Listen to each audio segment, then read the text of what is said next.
Hello and welcome to Module 7 of Estate and Probate Management. In this module, we shall be looking at parties involved in will administration and management. That is understanding their roles, responsibility, and processes in managing a deceased person's estate. The module content here include the key roles of executor, administrator, beneficiary, lawyers, and accountant, responsibility and liabilities of each party, collaboration framework and dispute resolution, state-by-state probate process in Nigeria, and Nigerian court processes, that is probate registry. We'll also look at estate valuation, debt settlement, tax compliance, and estate accounting, reporting, and distribution procedure before we draw our conclusion. Let us begin with the introduction. That is overview of estate administration. What is estate administration? Estate administration is the structured, legal, and financial process that ensure that the wishes of a deceased are respected, rights of beneficiary and creditors are protected, and assets are properly managed and distributed. The key objective is transparency and accountability, compliance with Nigerian law, fair distribution to rightful beneficiary. The probate registry of the High Court supervises the process in each state. Now let us look at the key players at glance. Number one player is executor. Their role is implement the will. Their source of authority is that appointed in the will. Then we have administrator that manages intestate estate, appointed by the court. That is letter of administration. Then we have beneficiary that receive inheritance. It is named in the will or intestate law. Then we have lawyer that their role is to they give legal guidance and documentation. Their source of authority is legal practitioners. Then accountant, their role is financial management. Their source of authority is professional engagement. Now let us look at executor, that is the choosing leader. Who is an executor? Executor is a person appointed by the testator to carry out his will instruction. It must be of sound mind and at least 18 years old, that is 21 preferred for land matter.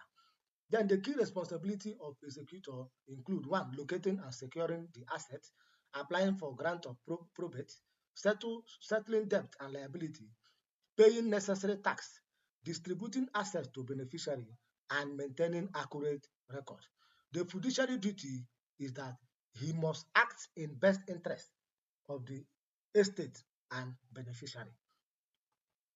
Now, let us look at administrator, that is the person appointed by the court, that court appointed manager. When an administrator appointed, death without a will. So an administrator may be appointed when somebody died without writing a will.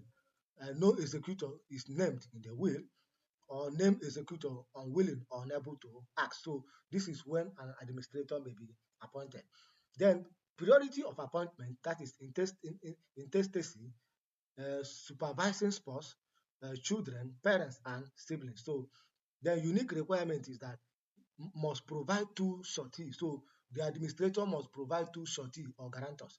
Then authority granted through letter of administration and same fiduciary duties as executor. Having known that, let us look at beneficiary, that is the equitable owner. Who is a beneficiary? Beneficiaries are individual organizations entitled to receive assets from the estate. Then we have types of beneficiary. We have primary beneficiary, that is the main recipient.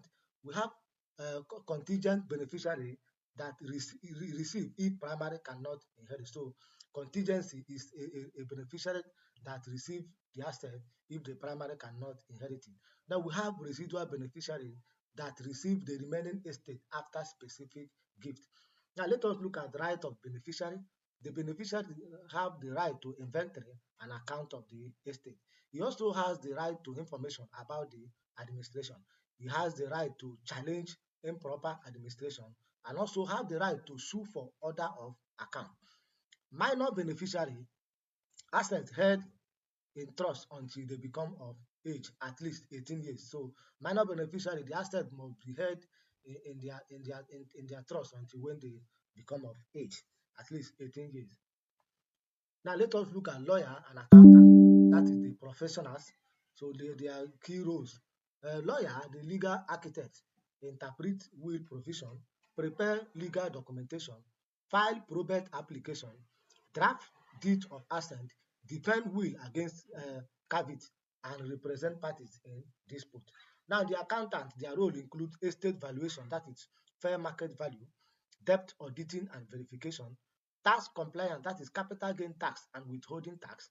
Then they also maintain estate account and prepare financial reports. So these are the duties of an accountant. Having known that, let us look at the responsibilities and liability of each party. Then administrator and executor, their key responsibility include asset preservation, debt settlement, and distribution. But their potential liability include personal liability for negligence, breach of trust. Then beneficiary, their responsibility is they have to cooperate with representative and provide necessary information. Potential liability is refund obligation if asset distributed prematurely. Then the lawyer, they provide legal advice, document preparation, and court representation. Their liability include professional negligence, ethical breach, and disbandment. Then we have the accountant. Key responsibility include asset valuation, financial reporting, and tax compliance. They also have potential liability of professional negligence and inaccurate reporting.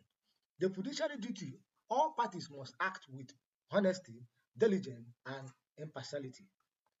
Having known that, let us look at collaboration framework, that is the three pillars of estate management. So the estate manager, that is the project coordinator, down to legal pillars, financial pillars, then the lawyer, probate registry, and the deeds, then down to accountant, valuation, tax compliance, and debt audit.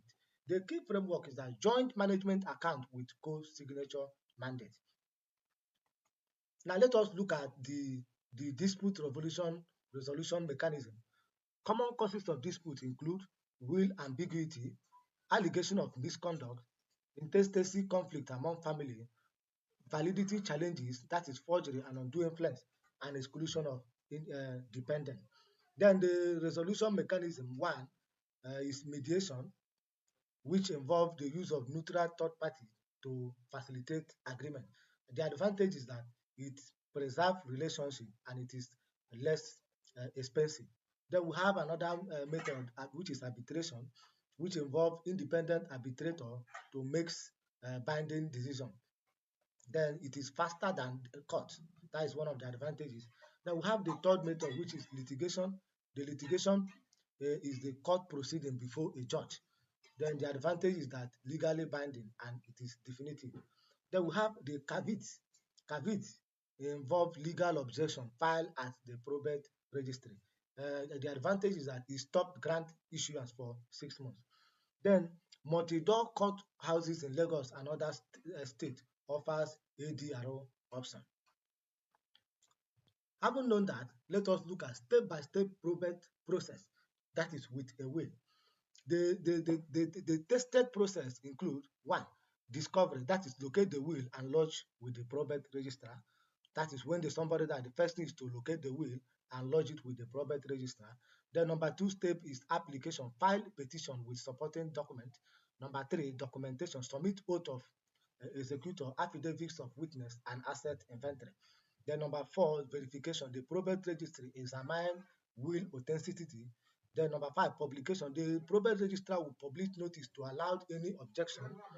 Then number six, valuation, government approved valuation of the asset. Then fee payment, you now pay 10% of estate duty. Then grant issuance, then grant of probate issue.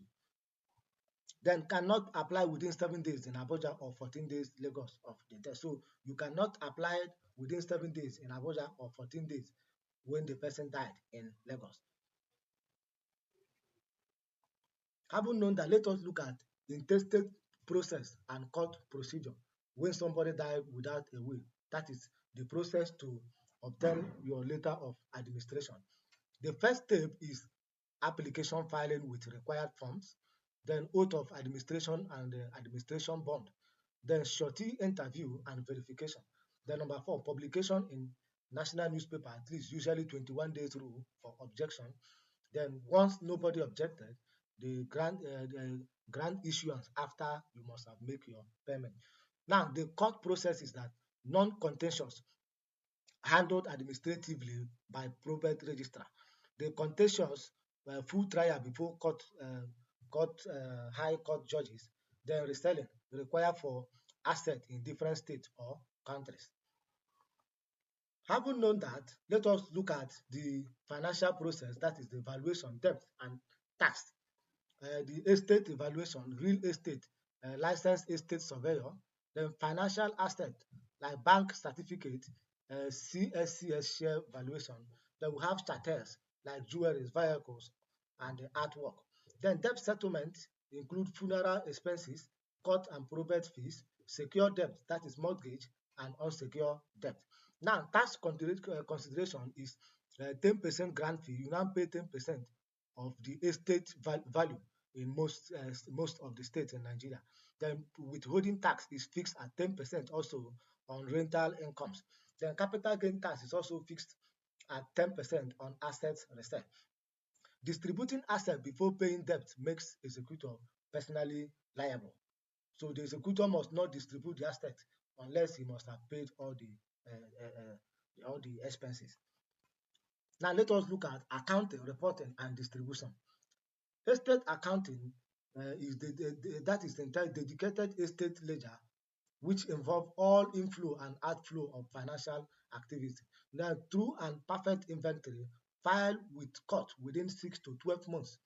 Now, reporting entails regular beneficiary report, that is quarterly and biannually, then transparent communication on the progress of the whole process, then final distribution, deed of asset, transfer landed property to rightful beneficiary, then vesting order, court orders when executor is uncooperative, then final release, beneficiary sign, release and indemnity form. Distribution occur only after all debt, taxes, and expenses are being settled. In conclusion, let us look at the key takeaway. That is the essential element of effective estate administration. Clear understanding of roles and responsibility, strict adherence to fiduciary duty, effective collaboration among all parties, compliance with probate procedure, transparent financial management, proper documentation and record keeping, and fair and lawful distribution. Why it matters is that it honors the final wishes of the deceased, protects the rights of beneficiary and creditors, it reduces family conflict, it ensures legal compliance, and promotes confidence in the probate system. Thank you and have a nice day.